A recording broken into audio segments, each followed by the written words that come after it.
You're listening to the Racing Virginia podcast. Now, here are your hosts. I'm Dave C. And I am Brandon Brown, not the NASCAR driver. We got a great show for you, folks. We got Randy Hallman, story time with Randy Hallman. Mm-hmm. Levi Crowl, 19-year-old kid that races up at Winchester Speedway. We haven't talked a lot about Winchester, and we need to. Mm-hmm. It hasn't been done out of malice. It just seems that the asphalt world right now has been, I don't want to say on fire, but they've had, the National Championship for Advanced Auto Parts Weekly Series has been in our backyard the whole time. Yeah. Josh Berry and Peyton Sellers. And it come down to that this weekend. They were at Langley. Yes, they were. And Dominion was nice enough, I think, to cancel their racing so that everybody could go. Because I saw Daniel Silvestri was down there. His first ever late model race at Langley. Got to talk to him down there. He was real happy to be down there too. You got the pit report again, didn't you? Dude, it was awesome. Vaughn texted me like 2 days before. He's like, "What are you doing Saturday?" I'm like, "Nothing." He's like, "You want to come down again?" I'm like, "Yep, let's do it." So hey, that college is paying off, baby. Dude, finally using my degree for something. But that was a ton of fun getting to go down there and hone my craft again and get a little better at it. And I think that that's what we've tried to do is cover those tracks right now that are racing. And we should have been talking about Winchester probably more at the beginning of the season, but that's my problem. That's my fault. It's okay. I don't think I've ever told you this before, but Winchester Speedway, Winchester, Virginia Speedway, was my first ever trip to a racetrack when I was like 6 or 7 years old. That's cool. Yep. Got a little dirt in your veins. I do. Started out good. Yeah, he was on the dark side for a little bit, folks. Yeah, just until I made my first trip to Richmond Raceway a couple years later. Yeah, is that like surreal to have your first probably Cup race being Richmond, and now you work for Richmond? This might sound corny, but that trip to Richmond Raceway basically dictated the rest of my life up to this point. I loved it that much. That is really so cool. Again, we talked a lot of great racing this past weekend. Langley had phenomenal races. Josh Berry came out with 2 wins, which may have locked up the national title. I don't know. Because a lot of times it can go down to the last few weeks. And I'm not sure when the cutoff is, and I know it's pretty close. And especially with you had the top 2 in the national standings, Peyton Sellers and Josh Berry. Josh Berry has the lead, obviously. Racing against each other at the same time, which is really, really cool to see. You don't see that every day. They did it last week at Dominion. And I think Josh Berry had him covered there. Yeah, and then he wants that title bad too. He wants it bad. I tell you who else wants it. His car owner, Dale Jr. That's true. He said he thought that winning the Martinsville 300 was the pinnacle of coolness and success in the limited, in the late model stock. He goes, and here we are, Josh Berry. We could be. We could be national champions. He is cool. So stoked about it. And that's cool. And that's cool to see that the predominant voice, I would say, in the sport of NASCAR is that stoked about racing at that level and that team, which has been great all year long. Other than that, Franklin County had a great weekend. They had late models there. And that's not a regular division, by the way, folks. Late models. And so they brought them back in. The car counts are climbing for them. That's fantastic for them, too. And they also had the stadium modifieds. Because that place is fast, and those stadium modifieds, the wheel, I call them the wheeling modifieds still, but those stadium modifieds are just freaking awesome. I don't think I've seen one of those races yet. In person. And by the way, connection to those type of cars. Okay, the wheeling mods, as I call them, because they're mostly found up north. Yep. Connecticut, those areas. Of Ryan Preece made yes. I wouldn't say he didn't make those famous, he didn't make but famous. he made his name in that series. With the connection, with that division has a connection with Richmond Raceway. When the Sawyers owned Richmond Raceway, they sponsored Tommy Baldwin. Yep. Interesting little connection there. So Tommy Baldwin Sr., by the way. They're just a great division to watch race. Those stadium modifieds normally race at Bowman Gray. Yeah. And you ought to see him on that track. Oh, man. Holy moly. In front of 12,000 fans every week. That is by far the craziest track you could ever go to and watch a race, because every week, for a weekly show, 12,000 people. Still. That's cool. But it's also a track that is in the dead center of 3 million people. Yeah. Well, yeah, you bring and I will say this: Bowman Gray has done a great job. The Hatfields and McCoy kind of thing. Yep. They have some families there at Bowman Gray that hate each other, and they show it on the racetrack and in the pits sometimes. So, and in the grandstand, I've seen a few. I've seen a few fights in the grandstands. And how much do you think that connection to Franklin County now, bringing those guys up for a couple races this year? Yeah, hopefully that will continue. That Franklin County be able to still bring them once Bowman Gray gets back underway. The social media world is lit right now, folks. Yeah, because of I saw it. I did. Because of what? Talladega. It's just these plate races always bring out the hate. The hate, the controversy. The controversy. You're always talking about. Man, I was so freaking upset that Matty D didn't get that win. Oh man, the Wood Brothers 100th win was right there. I mean, I thought he was going to get it. I thought he was going to up until turn 3 when it all started to go wrong. But I still thought that he might get the win, because I thought that they were going to rule that Denny Hamlin went below the yellow line, that he actually drove, but that wasn't the rule. The rule was that he kind of was pushed. He got forced down there. Forced down that way. And they deemed it to be. I got to look at it again, but I don't think he was forced down there. It looked like he drove down there. Either way, Racing Virginia is happy for Denny Hamlin. Exactly. We are gutted for the Wood Brothers and Matt DiBenedetto, because at least the Virginia driver won. That's true. And we get to see Matt D come this close once again, even though they deemed him to have pushed the 24 car below the line, and he got 21st place due to a penalty.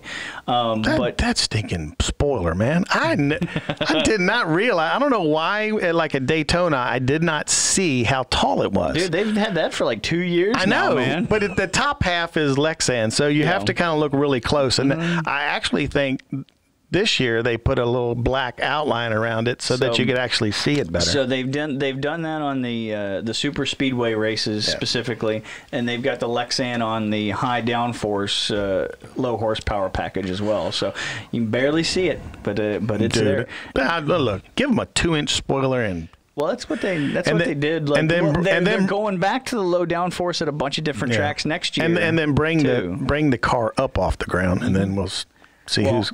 Well, I think so. So of course they had to move the new car, the next gen car, back a year, which sucks because of COVID. Yeah. But I think that's one of the things that they're trying to do with that new car is make it so it's easy to have variable aero packages within it without a bunch of different changes. They've got the diffuser on the back that's going to get rid of some dirty air. They've got a tiny spoiler that they can use, and they've it looks like the car is a bit more up off the ground too, which is visually pleasing. Yeah, visually pleasing. And that's, to be honest with you, that's not the biggest social media conversation. Oh Lord, what could be bigger than that? The 2021 NASCAR schedule. Yeah, baby. lots of different changes. Hey, one word for you. Made me so happy. Dirt. Yes. And dirt. I was at one of those dirt races at Bristol, and were you now? Yes, and that track with dirt can be badass. It's fast for sure. I've seen the videos of sprint cars and the super late models. I was a little taken back by the comment by none other than the most, you go back years and years, he's been the most opinionated of all. Richard Petty. Mm-hmm. What he's saying that going back to a dirt race at Bristol, that it's like us becoming unprofessional. That dirt racing. Did he say that? I didn't say that. Didn't see that. Dirt racing isn't a professional sport. Isn't professional. I will say this: it got the dirt fan base fired up. Hey. Because is that a good thing though? Getting the dirt fans fired up and passionate about but something? But you know what? We've been. I really would like to know what Tony Stewart's thinking right now, because of having the truck race. He's always lobbied to get an Xfinity / Cup race at Eldora. Would I have rather seen a dirt race at a dirt facility? Mm-hmm. Yes. Yep. But I also understand what NASCAR and Bristol is trying to do. That spring Bristol race has been declining in attendance and numbers on TV for quite a few years. Yep. It's not like the night race at the end of the year, like this last one. For some reason, that night race has always been it's never – if you had 180,000 tickets, you'd sell 180,000 tickets, even in today's climate. With their 70th year of racing, this is their 7th anniversary, 2021, they wanted to do something crazy. I like that NASCAR is really going off the board and I like the statement, too, that you haven't seen anything yet. Yep. That there are going to be even more changes, from 22 on. And now, like they have the flexibility. They were kind of locked in there for obviously 5 years. California. We've talked about going to a short track. That's going to be wild. What's the chance that some other 1.5 mile tracks, 22 and beyond, become a short track? Man, that was it's funny because they are talking that there are going to be more emphasis on short track racing, which is from 2021 on. Which I think is good. I mean, I previously worked at Chicagoland Speedway. Unfortunately, they lost their race, and that was the first thing I thought about when I saw that. I said that Brandon's got to be kind of bummed. Because you work there. I have an affinity. I will always love that place so very much. So it was definitely a bummer to see it off the schedule. Understand, with the switch up stuff. But I also attended a race up at Road America up in Wisconsin. And that's a return from when was it? 19? When's the last time they raced Road America? Well, they race Xfinity now.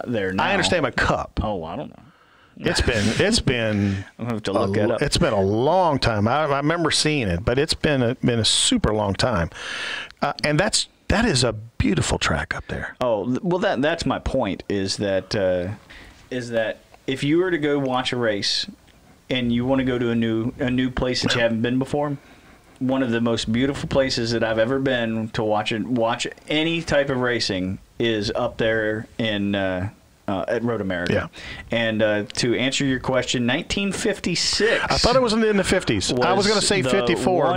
The one and only time they ran a Cup race up there was 1956, and Tim Flock was the winner. Tim Flock. Yeah. By the way, the other schedule change that kind of caught my eye that I was really pleased with, because I think it's going to offer better racing, is Indy. Yeah, going to the road course. Going to the road course. You saw what type of racing the Xfinity Series produced there, and let's be honest, that track is so huge. Yep. And I think that over the last couple of years, well, probably the last 5 years, it's been one of those things where Indy has been Well, I think for multiple reasons, but I think just the aero package hasn't allowed it to be a great race. Like the first 5 years of that race, 6 years, 7 years, the racing was great. Yeah. Close. Yeah. A lot of battling. Last couple of years, been kind of follow the leader. Yep. Unless somebody makes a mistake. So this is going to be good because the Xfinity race there on that road course, that finish. was freaking crazy. Chase Briscoe and Austin Cindric and A.J. Allmendinger and Noah Gragson all battling for the win there. Man, beating on each other and Chase taking it 3 wide. Indy cars are going to be there that weekend, too. That's going to be so cool. It's going to be They're racing there twice. Yeah, so, that's a twin bill. By the way, go ahead. We are excited here in Racing Virginia to have the Cup Series coming back, not only to Richmond Raceway twice, but Martinsville is twice. Wait a minute, the other Mid-Atlantic track, Darlington, twice. Yeah. That's true. Darlington's got a spring race for the first time since 2004. I know it's in South Carolina, but it's part of our group, the Mid-Atlantic group. They're right there with us. Yeah, and I will say this, NASCAR, thinking about going back to its roots. They brought back a second race to Atlanta, and they brought back a second race to Darlington. Yep, that's cool. It's phenomenal. It reminds me of when I was a kid, and Atlanta is potentially bringing in a huge casino and some other things for the fans, and they even talked about a reconfiguration when they have to repave, because you love the track surface. The track surface is fantastic at Atlanta, but at some point you do have to repave it. It just needs to be repaved. So if they're going to do that, they might go back to their old configuration back pre-1997, which was phenomenal. Yeah, there's the NASCAR schedule got people talking. Yep. Okay. And the thing for me, we have Richmond, April 18th and September 11th, right? Correct. Look at you. All right. And Martinsville, I don't memorize those. Martinsville is April 10th, under the lights, which will be potentially the first race under the lights for Cup Series there with fans in the stands. But and I was talking with Bill Sawyer about this. When's the last time Martinsville and Richmond Raceway were back to back? Oh man, that was like shoo-wee. It's been a while. It's a short track season in the late 90s, so maybe. Virginia's going to have back-to-back weekends of NASCAR. Yeah. So that's going to be really cool in the spring. Yeah, that's going to be really cool. You get a 3-hour drive between Richmond and Martinsville. Hopefully, okay, I'll go ahead and announce it. I know. Go ahead. Go for it. I know a bunch of people have got their schedules out there. Langley put their schedule out there, which is great. Yep. And by the way, I'm going to look at their schedule, and I am going to book all our big events on top of theirs. Oh, that's fun. Go for it. Do it. By the way, folks, that is sarcasm. Okay, that is just joking around. We love Langley Speedway. Yeah, we're not gonna do that. No, because we all have to work together. We really do. Dominion, Langley, Virginia Motor Speedway, even Winchester. We're so close together that we really need to look at each other's schedules, South Boston, and not book on the special events. Yep.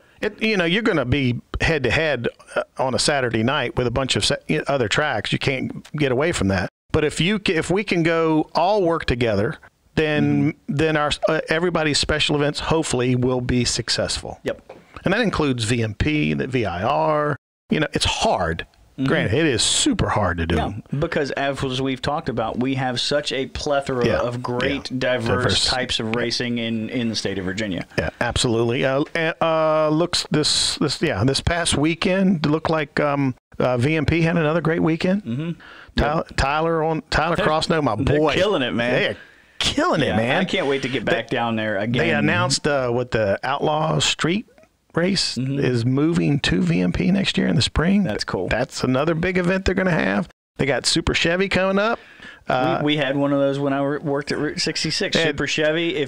Oh my God, the cars that will be there. Oh my gosh. And then this weekend they had Top Fuel and Funny Car, I think. I don't know. All I know is it was a lot of fast cars. Yeah, not Top Fuel and Funny Car were in St. Louis this weekend. So that was the. I have to look it up. I don't know what it is, but Tyler. I am following You're Tyler. You're just really excited. I am friends with him on social media now, and to see the stuff he's pumping out, man. That those folks out there are pounding out. Dinah Mullins at Dominion doing a great job at promoting Dominion Speedway. And the graphics, the best graphics, and the best pieces of creative for social media. I'm going to live at Dominion Raceway. They do a phenomenal job there doing that. I got to step my game up. That's okay. In 2021. Yeah, I'm coming for you, Dinah. She got those digital racing posters that she posts on there. It's cool. I mean, and she's doing one of her office walls with all these posters. Yeah. And she's done a phenomenal job. And I will say this.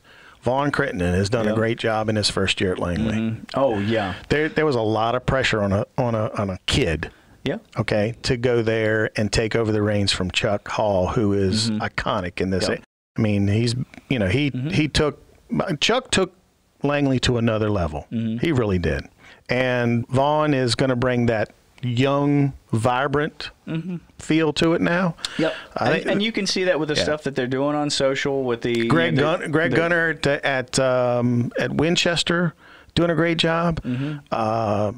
Langley Austin at Franklin County is doing a great job. Viard, man, they're all killing it. Yep. In a pandemic. Yes. They're all killing it. Everybody's made the most of this horrible situation. Yeah. You know, whether or not the track decided to race or what, if they are racing, it seems like they have persevered and have done a great job doing it. Well, again, like I said, we have a great show. We've got Levi Crowl coming up. He'll be our second guest here today, but we might as well get this thing started. Yeah. I want to hear a story. You want to hear a story? Yeah. You know what time it is. What time is that?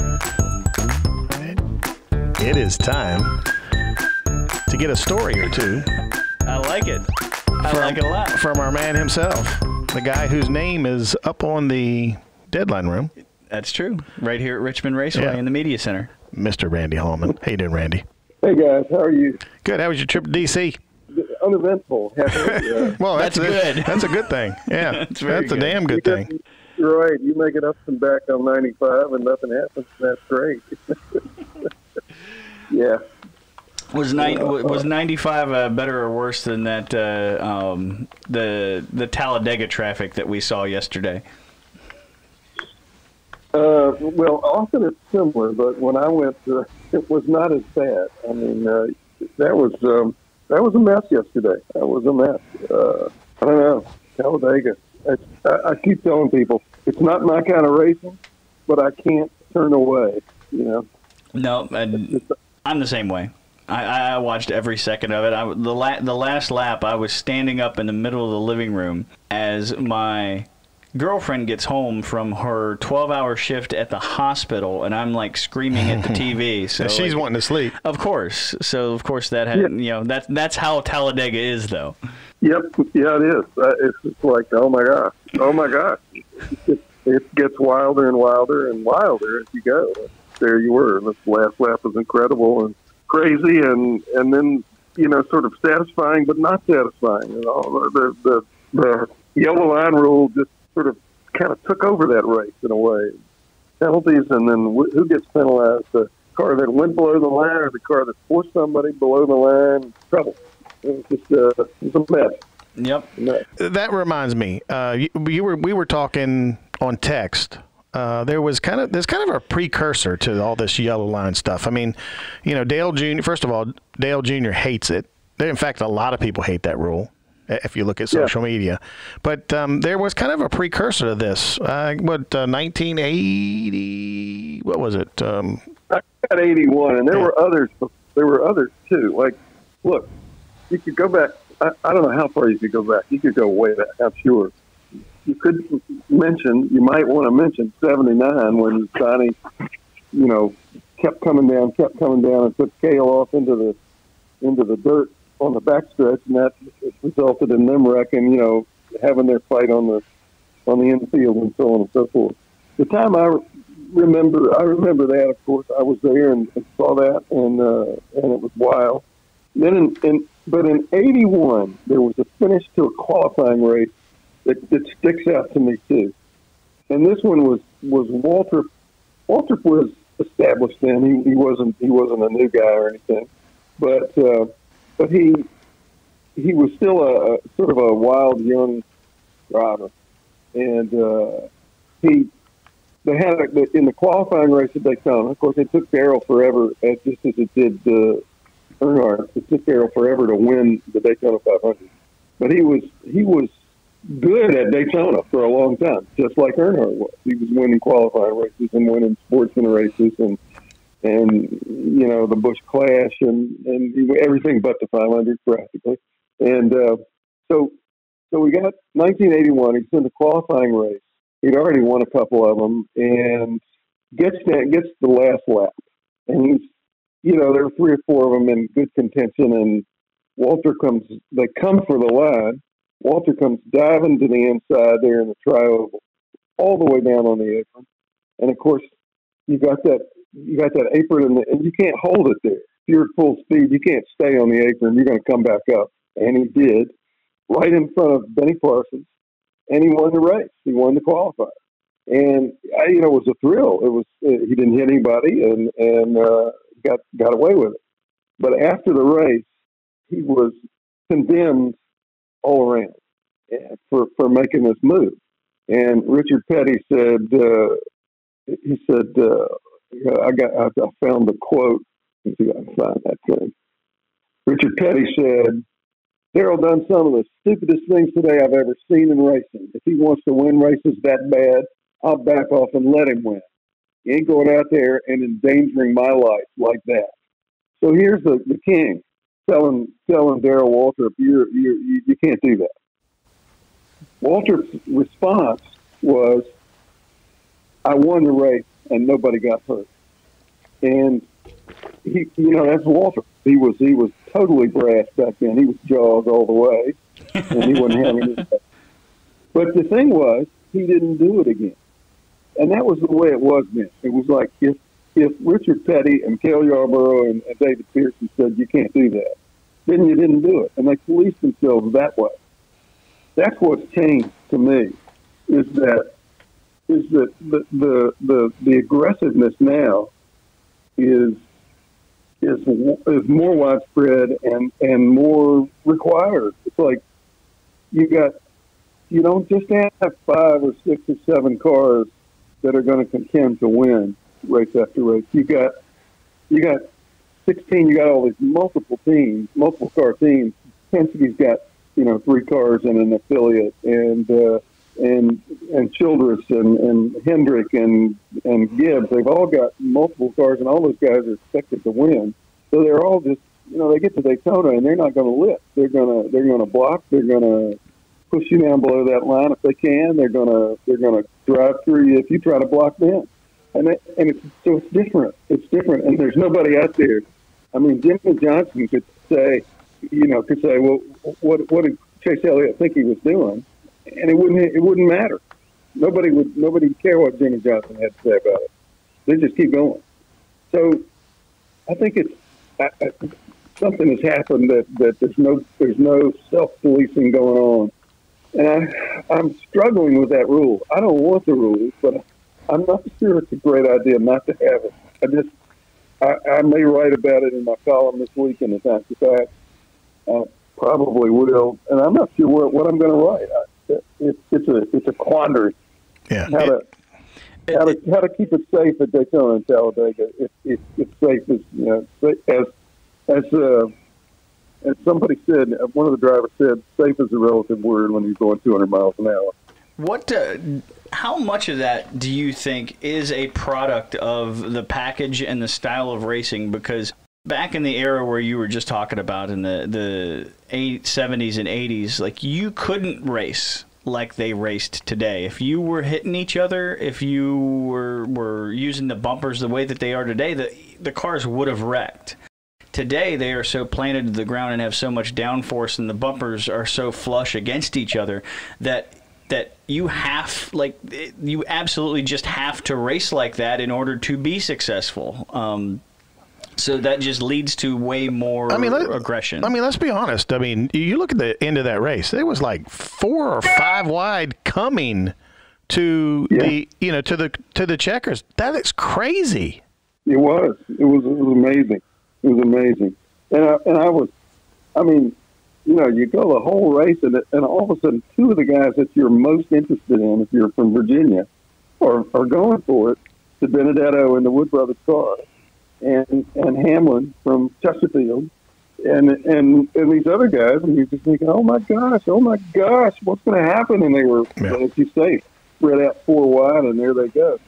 I don't know. It's, the package has something to do with it, and another thing that happens is the pack racing stays so packed so long that you can go 500 miles and still have 4 or 5 cars, running and packing the lead lap, even after you've had 3 or 4 big crashes. Back then, the field would tear itself down, so there wouldn't be that many contenders at the end of a 500-mile race. There'd be 3 or 4. Well, just like in '76 when Pearson and Petty wrecked in 4, coming for the flag of the Daytona 500. One of them still won, and the other finished second because they were separated themselves from the field. Yeah. If they did that today, they'd be fighting for 24th and 25th because everybody would still be out there. Exactly. And even up to 10, 12 years ago, you would see the end of Talladega races in the late 90s. You would have, say, a 4-car breakaway that was 15, 20 seconds ahead of everybody else. And with the style of racing you have now, you just do not have that unless the rest of the field wrecks. See, back in the day, okay, the era you're talking about, Brandon, those guys that were up front like that and breaking away, they had a big set that they carried in a wheelbarrow. Mm-hmm. Okay? That is true. There was no aerodynamics. Yeah. You either had to get out the gas if she was breaking loose, or you just had to stand on it. Yeah, because that's what I was talking about with Dave about this yellow line rule. Is back in the late 90s, the early 90s when I started watching racing, and then even through the late 90s and early 2000s, even at Talladega, you would have cars that would not handle so well and push up off the corner. Today, they could just plant that car around the yellow line if they wanted to, and if you got 3 cars with 3 great runs, you might, without a yellow line rule, you might have them running 3 deep on the apron coming to the checkered flag on the backstretch at Talladega. It is, yeah. It's just, right.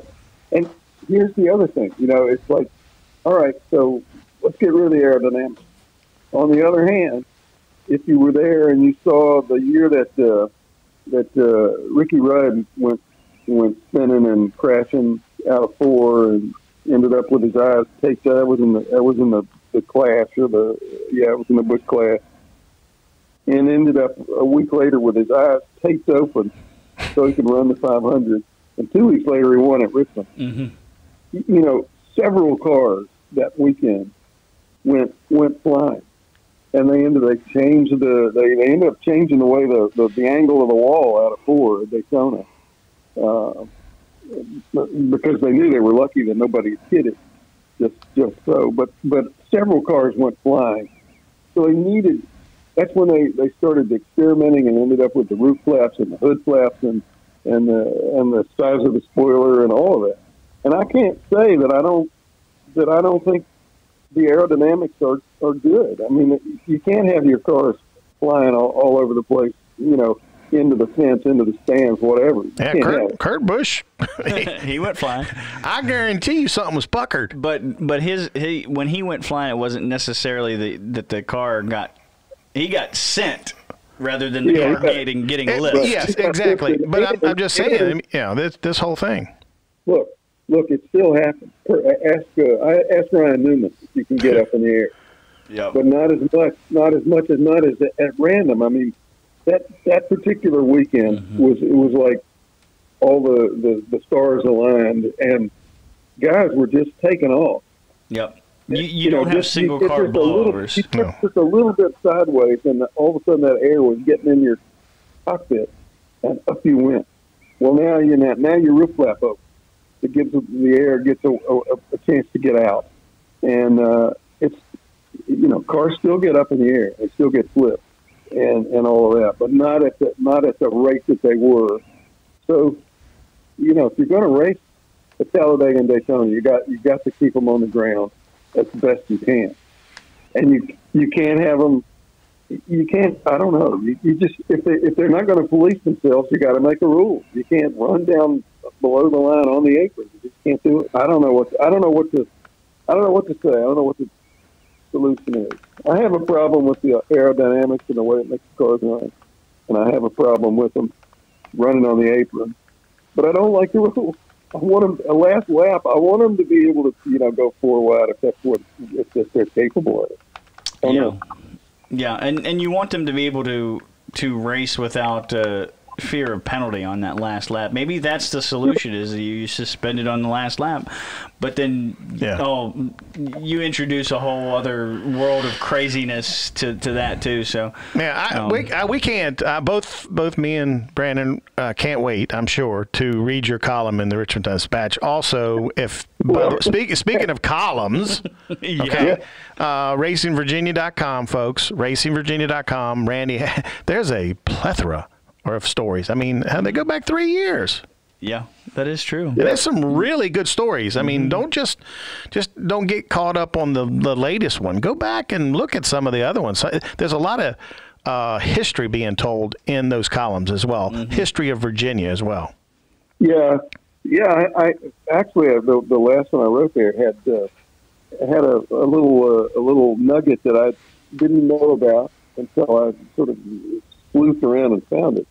It was about car owners, and Don Robertson out of Roanoke owned 2 times. He was the owner for Richard Petty winning a race.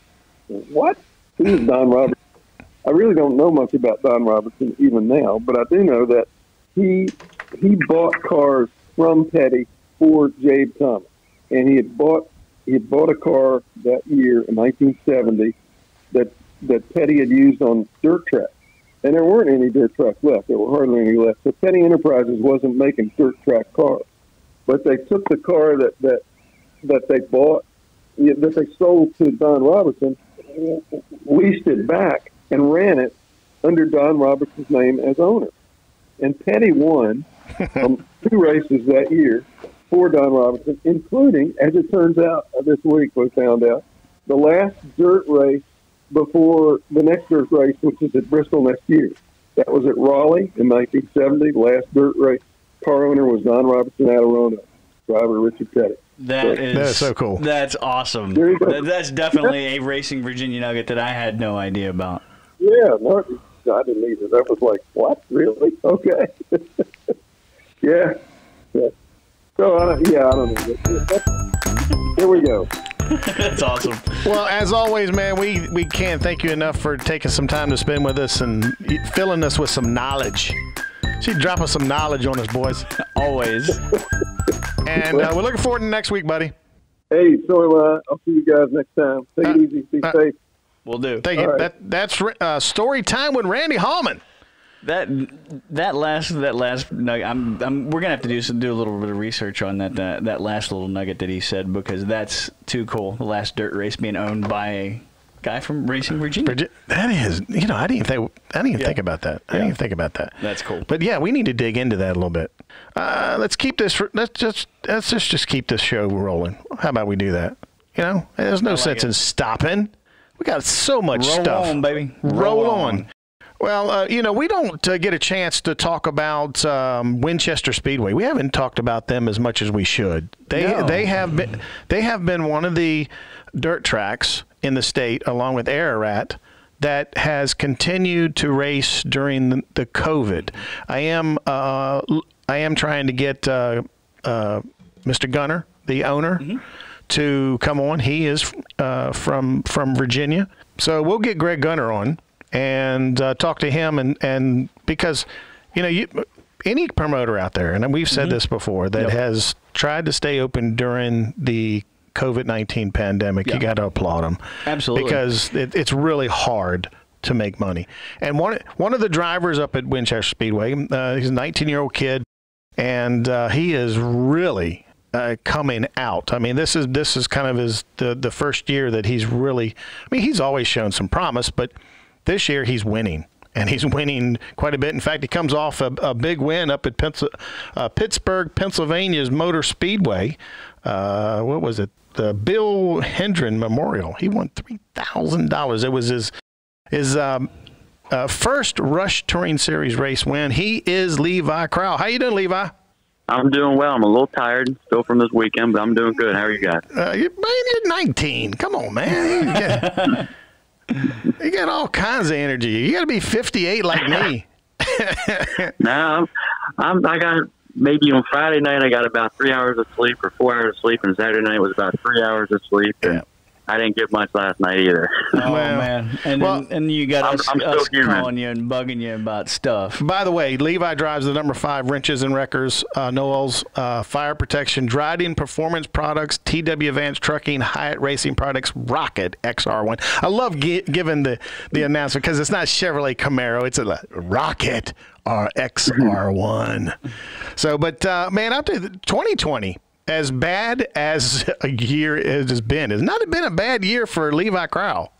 No, I mean, it's been really, really awesome. It was one of those things where this year we just got an XR1, so in years past we were in a bit of an older Rocket. It was a 2009 with 2015 updates on the front end, and we really just wanted to get good with the car this year and get it set up where we're comfortable. But once we started running up front at Winchester, we were able to travel and make shows, we knew we definitely had something really special. And just it's insane with how, we definitely have great connections and people around us that were able to provide us with the information and setups to have. But once we got this XR1 close and we were able to win a couple at Winchester, like this past Saturday night was unexpected. But at the same time, with how close we are and how great this XR1 has felt, it really doesn't surprise me as much as it does surprise me.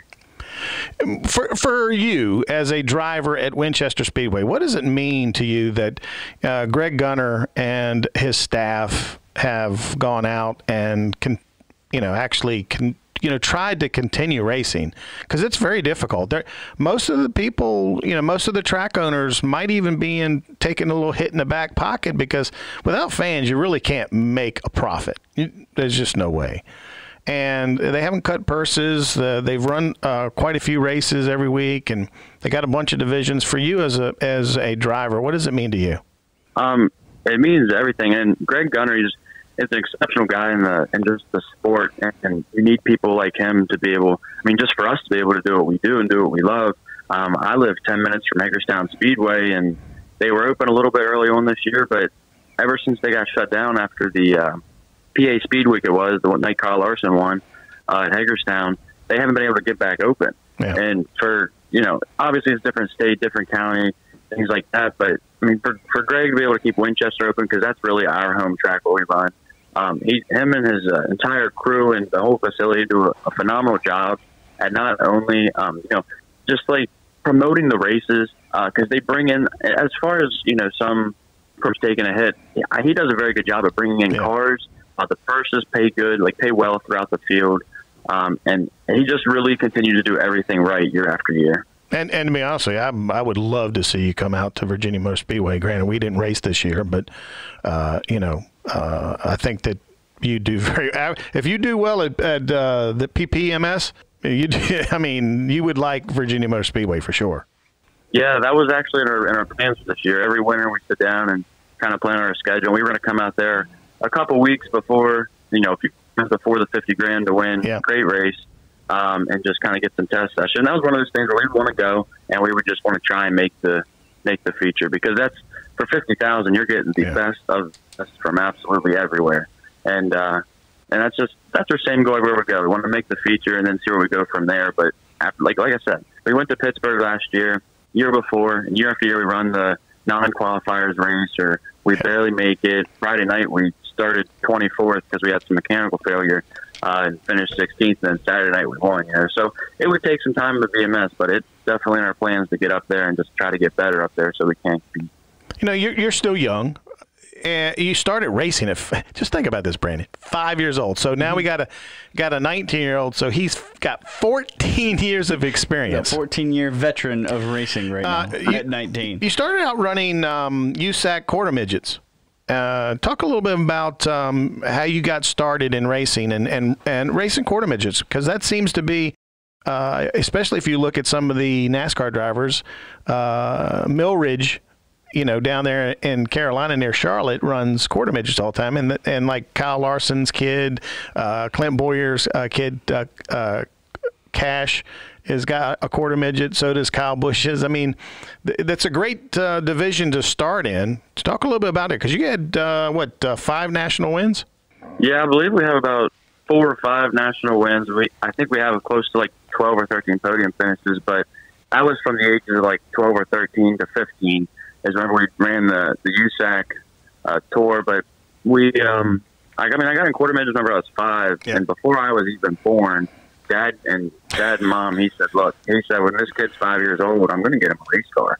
And I don't know where they were at. It might have been yard sales. Yeah, and he was determined. He always loved racing when he was younger, but he never got to do it. And that's one of my favorite things about now too, is a lot of these kids around my age are extremely successful. They have 30 years of experience above them, helping them and stuff. And I kind of had to adjust from running a quarter midget, which is the size of a coffee table, and have to run a full-size late model before I even got my driver's license. So, I love that too. But, we always ran around Hagerstown from Quarter Midget Association from like 5 to about 12, 13 years old. And then we traveled out and we hit some places in Pennsylvania and Ohio. And we actually ran a little track, the go-kart track right beside Eldora, and that was always really cool. But it's a great place to start, and I made some lifelong connections and friends through that. What do you think? It can't be all chassis. I know that a chassis in dirt racing means a lot, but what do you think the difference between the last couple of years and this year are? Confidence really is a big one, especially the people we have around us supporting us. Just knowing that the backing that I have, that if anything, and I'm extremely blessed, but if I go out and happen, and thank God I'm fortunate enough, but I have the backing to kind of help us get out. So the next week, if we were to race, so the next race, we have the equipment, so I can go out there with confidence and put the car where it needs to go and be able to drive it in there. And definitely, my crew has come so much further this year than what it has in years past, and we've gotten more information. Definitely MS Shock Therapy and Race Engines. I got to give them a big shout out, because anytime Dad needs them, gives them a call, and they provide the information that we need to kind of get us where we need it. It's everything. Everything's just been hitting on all cylinders for us. You say you live about 10 minutes from Hagerstown, but what made you gravitate to Winchester Speedway, make that your quote-unquote home track, and what is special about driving at that track in particular? So the big thing is at the time, we got into crates, and they were running crates open. I don't believe Hagerstown wasn't rush sanctioned. They just had rush rules. And they ended up taking them out of the schedule about a year or two after I started. And we were still running at Winchester every weekend, too, that we could, unless Hagerstown was running, because they never really, I just want to say, challenged each other or competed against each other. They didn't run on the same night. But once they kind of took them out of Hagerstown, we went to Winchester every single week, and we started running for points there.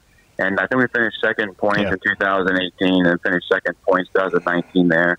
But really just, in my opinion, at least Northeast or however you want to locate it, I think that's where some of the best crate racers in the really, at least on this side of the country are.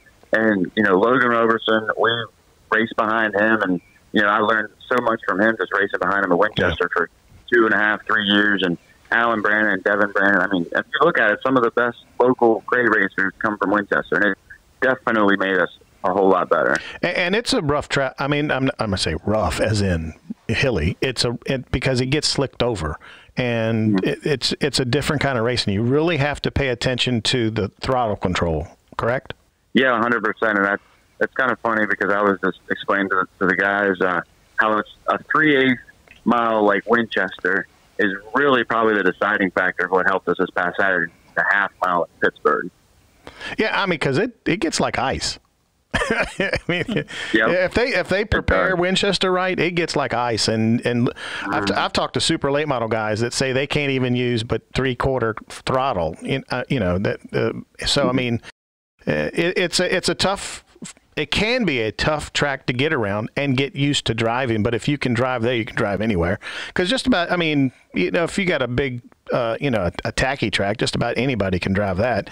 Kind of separates the men from the boys, so to speak, Because, I mean, you really have to know how to drive it, because you're all over the place.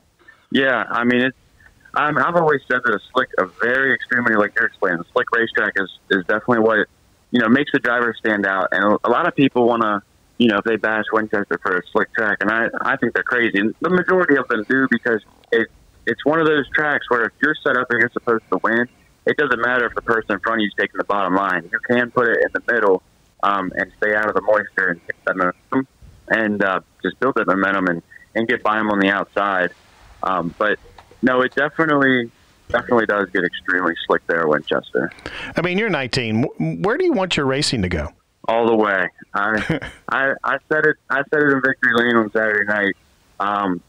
We are extremely big dreamers, and I'm the biggest dreamer of all of them. And ever since I was a kid, I raced quarter midgets, so I wanted to run, World of Outlaw sprint cars. And then once the time came and we decided to go with the late model, and obviously I'd always wanted to go to NASCAR and stuff like that. But once we got into a late model, it's been pretty set in stone, and my dreams, goals, whatever. I like to call it a goal, because if you call it a dream, it's something that may not be able, but if you call it a goal, that's something that's been reached. And I really do think it is. I mean, at the age of 19, I'm still fairly young. We definitely got to get some more wins and continue getting better. But it's running the Lucas Oil Tour or the World of Outlaw Tour or whichever tour I can get in. I just got to, keep doing what I'm doing now and hopefully meet some of the right people, because it's one of those things where me and my family, we definitely could not do it on our own. We probably couldn't crate race on our own. But the great people that we have with us, hopefully we can meet some more of those great people and definitely get on a Lucas Tour, World of Outlaw Tour, and just represent them well. All right, Brandon, I'm going to go out. This is not going out on a limb. Here's another 19-year-old kid. Mm-hmm. Sounds like he is a grizzled veteran on the phone in an interview. I mean, the drivers that we are interviewing, and it's not like we're picking them, hand-picking them. It's just we're picking them because they're doing well, and in the place that they're at. Yep. And then they come on the interview and they're like, man, that guy's got some interview skills. Got their stuff together. He knows what he's talking about. And the thing that is the best about Levi here, he knows where he wants to go. Yeah, he got a vision. I got all the vision, and dream, vision, but it's the same. Yeah. Levi, we can't thank you enough for taking some time out of your schedule to visit with us. Before we let you go, though, who do you want to thank? Well, I appreciate you guys having me on and talking to you guys. I always, plus it helps me just be really appreciative of everything that I have. And with that being, I thank my dad first and foremost, just because he does everything. He's definitely put out some money for the car, and it's his own money he works hard for, So, and I also thank my pap, because he kind of got it started whenever I got in 2016 or 15 or 16. I pulled the races because we were using an old 2006 Chevy, and it wasn't a dually, and we did it on the highway and sway back and forth. So Pap really got the ball rolling there, and of course Devin helps on the race car a lot. He's been a huge help for us. Met him in Spanish class my sophomore year of high school. Earl a lot. I don't know if I thank my mom yet, but I got to thank her because she allows us to race. Mama. I know. I didn't know if I did or not. He always comes after Dad, but I had to go with Pat. Yeah. But just as far as the people in the car go, they really they're it, because if it wasn't for them, we would not be going to Pittsburgh. We would not have the equipment that we have. So I got to thank Eddie Smith with the Frenches and Wreckers. He actually came on board at the closing days, and Knowles Fire Protection puts the power underneath the hood. Dry Performance Products, they've been nothing but great to us. They're an awesome, awesome, awesome company. I love the people there. Red Devil Barbecue, Travis Vance is a great guy. Next, we got D&D Auto Cycling, T&D Services, Hyatt Racing Products, Jones Geological Services, Klein's Auto Body, Ingham Race Engines, MS Shock Therapy, Dirt Defender, all about wraps. Definitely got to thank Rocket for making the best chassis ever, and his favorite shocks. And that's about it. He got them all. He knows it, baby. I like a driver that can go just pound out his sponsors. Hey, he's got a few wins, so he's got some practice. Some practice in Victory Lane. Yeah. Levi, again, thank you so much, man. Continued success this season, and hopefully we'll have you on again. All right, I hope so. Thank you, guys. It means the world. All right, bud. Thanks. Man, what a kid. By the way, Dryden Performance Products, you may not know this, but you are from Virginia. Yeah. They are from Virginia. They started out in Ashland. Interesting. See, I didn't know that. I'm Ashland, from Virginia. West Virginia, man. That's right. You're from West Virginia. I'm from West Virginia. West by God, Virginia. Yes, sir. Wild and wonderful. This has been a great show. It really has. The young kids nowadays, I'm starting to think, I got to think of the esports guys just like I do the guys that get on the racetrack and race. Because, I mean, and by the way, Raja, bam! Our guy got a huge victory. Picked up his first victory down at Greenville Pickens. Yep. By the way, we talked about Gracie Trotter last week. Yeah. And I forgot she's part of the diversity program. Yeah, she is. She finished like fourth or fifth or something like that. Yeah, and then, got her first ARCA win and then finished fourth behind our buddy Raja. Raja, our boy. Yeah. And that's why I wanted to kind of make that comparison. We talk about, everybody says, esports, it's really not this. Look, Raja got a chance because of that eNASCAR initiative, him being good on iRacing, and them noticing got him a tryout with Rev Racing. And he was good enough to be able to get a ride. It has nothing to do with any other thing but talent. And I'm really digging what NASCAR's doing with that program because there are a lot of, and it doesn't matter what race you come from, okay? Don't have the money or the ability to go racing in a real car. Sure. From a young age. It may be geographical. It may be that your parents, don't have the money. It may be that, there's just not an opportunity for you to do that. And this eNASCAR initiative is really cool. And the other thing that I didn't understand, and I was going to talk to you at the in the beginning of the show, was you mentioned $100,000 for the winner of the Coca-Cola iRacing series. iRacing series. That is correct. It was get this, folks. $100,000 to be national champion in that. Yeah. It's crazy. 300. I saw the number this morning when I was doing some research. $300,000 purse. Yeah, it's up from the winner. Zach Novak got $40,000 last year to win the championship. That's still a lot. It's $100,000. I understand. I understand. It's $40,000 is still a lot of money. $40,000 to win that series is stupid money, and $100,000 is crazy stupid money. And to see, like Richmond Raceway, you look at how this is kind of blossomed in itself. Okay. Richmond Raceway, you have Denny Hamlin has a team. Yep. William Byron has a team. William Byron has a team. Clint Boyer has a team. Austin Dillon has a team. Yeah, there are a ton of people that have NASCAR teams. Yeah. It's crazy. Elliott Sadler joined. Elliott Sadler, not in the top series, but now he has a technical team that he has drivers on. Our co-teammate Garrett Maines has joined them technically, and isn't Raja part of that? No, he's not part of that. No, Raja's got his own team, but but he's doing well. He got himself a huge Road to Pro win earlier this season. Because let me tell you something, it's not easy to get to the Coca-Cola series. No, it is the 40 best oval racers on iRacing. On iRacing. And and it's not like you go, hey, I think this year I'm going to join the Coca-Cola eNASCAR series. No. So you have to you have to go through the ranks, baby. So you have to climb the ladder. So let me use Garrett Main's example. See, I unleashed the beast, man. I unleashed the beast. Brandon's face is just lit up. So Garrett Maines, who drives for Richmond Raceway Esports Coca-Cola development program, and also races technically with Elliott Sadler's team. They have what's called the Road to Pro, and anybody can join the Road to Pro. So you're literally racing against hundreds and hundreds. Do that? You could. You absolutely could. You could. I don't know if they want me there. You could start the Road to Pro. Some of those guys would be cussing me probably. You just got to get better. Like a bull in a china shop, baby. So Garrett Maines, you race the truck. Yeah. And the top 20 in points after that series is over goes into the Pro Series. Right.